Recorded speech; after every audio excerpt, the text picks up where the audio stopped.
this is another Star Wars movie that's not a Star Wars movie. This is... Literally, this time. Yeah, literally. This is Zach Snyder decided to pitch a Star Wars movie. Kathleen Kennedy decided to skip. And so they're making it anyway. And they used a great name, Rebel Moon, somehow. One of the few things not copyrighted by Star Wars and Disney. So tell me about Rebel Moon. I'm really excited because I'm a very big Zack Snyder fan. He's either one or two in terms of favorite directors with Denis Villeneuve, who, making a similar movie in Dune. This looks like he's combining all the different things that he's learned from each of his movies and putting it in one epic 3-parter. I like Star Wars, but I'm not a hardcore Star Wars fan. I do think Star Wars plays it safe a lot with what they do. They have like a ebb and flow with things, and it never breaks away from it. And anytime they do, the fans go crazy. So the fact it's true.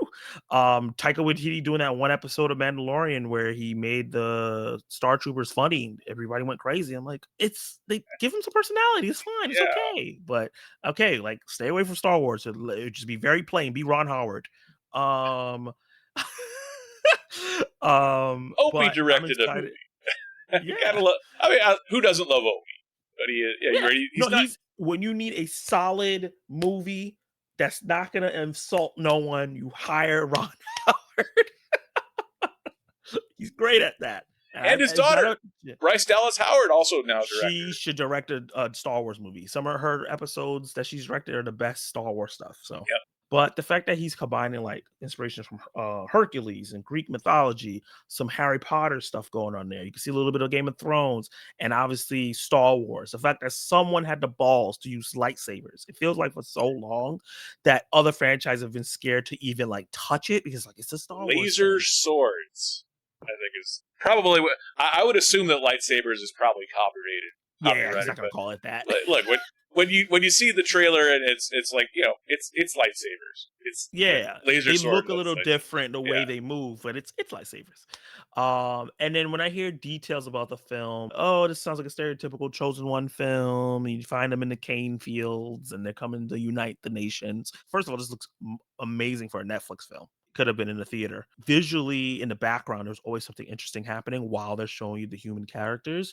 But there's a little background on the story, and the savior dies in the beginning of the film. And this is Anthony Hopkins, who plays a robot, telling the story of the fallout of that, which is different. Usually, the movie would be about the Chosen One, but this is about what happens if the Chosen One dies before they get to do their task.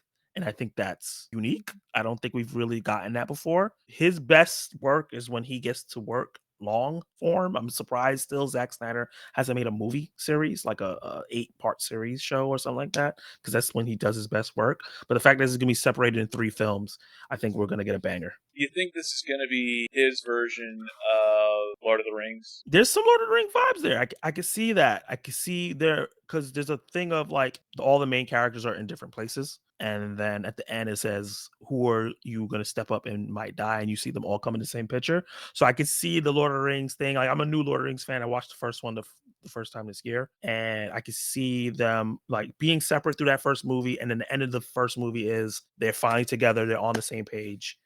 Let's go to that next mountain. Or whatever happens. Yeah. And I can see them doing that. So yeah, it looks like he's pulling from different things that we love, putting the Zack Snyder code on it. This cast it's amazing. It's Sofia Boutella, who's totally appreciated. Ed Skrein, another guy, Jenna Malone. Anthony Hopkins is a lot like Morgan Freeman. They could read the phone book, and I'd be entertained. Yeah. And then of course Carrie Elwes, as you wish, as the Princess Bride. So I love the idea of this film. And that first trailer, when the first trailer dropped, it's weird. A teaser trailer, but it's 3.5 minutes long. So it was a huge amount of footage that they put in. It's teasing 2 films, that's why. Oh, okay.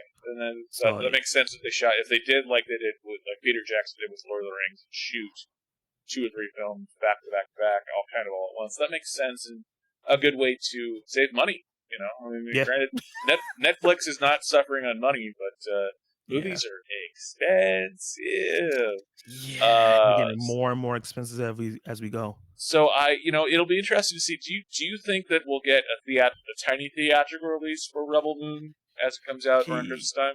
He's pushing for it to get a theatrical release. And Netflix, when it comes to their bigger films, they usually give it a week.